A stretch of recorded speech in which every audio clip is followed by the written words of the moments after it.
ಸೋನಿಯಾ ಗಾಂಧಿಗೆ, ಸಿದ್ದರಾಮಯ್ಯ ಅವ್ರಿಗೆ, ಡಿ.ಕೆ. ಶಿವಕುಮಾರ್ ಅವ್ರಿಗೆ, ಇಲ್ಲಿ ನಡೆದಿದ್ದಕ್ಕೆಲ್ಲ ಎಲ್ಲ ನಮ್ಮ ನಾಯಕರಿಗೆ. ಸ್ನೇಹಿತರೆ, ಇವತ್ತು ಕೆಪಿಸಿಸಿ ಪ್ರಧಾನ ಅಧ್ಯಕ್ಷರಾಗಿದ್ದ ನಮ್ಮ ಡಿ.ಕೆ. ಶಿವಕುಮಾರ್ ಅವರ ಆದೇಶದ ಮೇರೆಗೆ ಇವತ್ತು ರಾಜ್ಯಾದ್ಯಂತ ಪ್ರತಿಭಟನೆ ಹಮ್ಮಿಕೊಂಡಿದ್ದೀವಿ. ಜನಾಕ್ರೋಶ ಪ್ರತಿಭಟನೆ.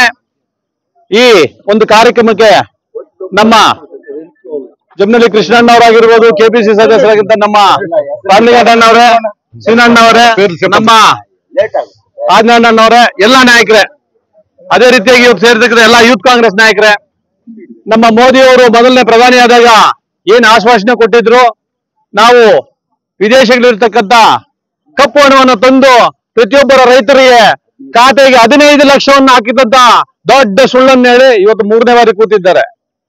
ಜೊತೆಗೆ 20 ಕೋಟಿ ನಮ್ಮ ಉದ್ಯೋಗ ಸೃಷ್ಟಿ ಯುವಕರಿಗೆ ಮಾಡ್ತೀನಿ ಅಂತ ಹೇಳಿ ಇವತ್ತು ಅದನ್ನು ಸುಳ್ಳಾಗಿಸಿದ್ದಾರೆ. ಎಲ್ಲಾ ಸುಳ್ಳು ಇವತ್ತು ಕೇಂದ್ರ ಸರ್ಕಾರ ಇದ್ರೂ ಕೂಡ ಇವತ್ತು ಅವ್ರು ಮಾಡಿರ್ತಕ್ಕಂಥ ಅನ್ಯಾಯ, ಡೀಸೆಲ್, ಪೆಟ್ರೋಲ್ ಹಾಗೂ ಅಡಿಗೆ ಅನಿಲ ಇದನ್ನ ಬೆಲೆ ಏರಿಕೆ ಮಾಡಿ ನಮಗೆ ಬಹಳಷ್ಟು ತೊಂದರೆಗಳಾಗಿದೆ.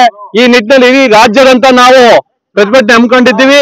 ಎಲ್ಲಾ ಜಿಲ್ಲೆಗಳಲ್ಲೂ ಕೂಡ ದೊಡ್ಡದಾಗಿ ರೈತ ಸೇನೆ ಆಗಿರ್ಬೋದು, ಕನ್ನಡ ಪರ ಸೇನೆ ಆಗಿರ್ಬೋದು, ದಲಿತ ಪರ ಸಂಘಟನೆಗಳಾಗಿರೋದು ಬಹಳಷ್ಟು ಕೂಡ ನಾವು ಬಹಳ ಆಕ್ರೋಶದಿಂದ ಇವತ್ತು ಪ್ರತಿಭಟನೆ ಹಮ್ಮಿಕೊಂಡಿದ್ವಿ. ಅದೇ ರೀತಿ ಮುಳಬಾಗಿಲಿಂದ ನಮ್ಮ ಕಾಂಗ್ರೆಸ್ ಅಭ್ಯರ್ಥಿಯಾಗಿರ್ತಕ್ಕಂಥ ಆದಿನಾರಾಯಣ ನೇತೃತ್ವದಲ್ಲಿ ಇವತ್ತು ಒಂದು ಕಾರ್ಯಕ್ರಮ ಅನ್ಕೊಂಡಿದ್ದೀವಿ. ಇವತ್ತೆಲ್ಲರೂ ಕೂಡ ಮುಳಬಾಗಿಲಿಂದ 16 ಬಸ್ಗಳಿಂದ ನಾವು ಹೋಗ್ತಾ ಇದ್ದೀವಿ.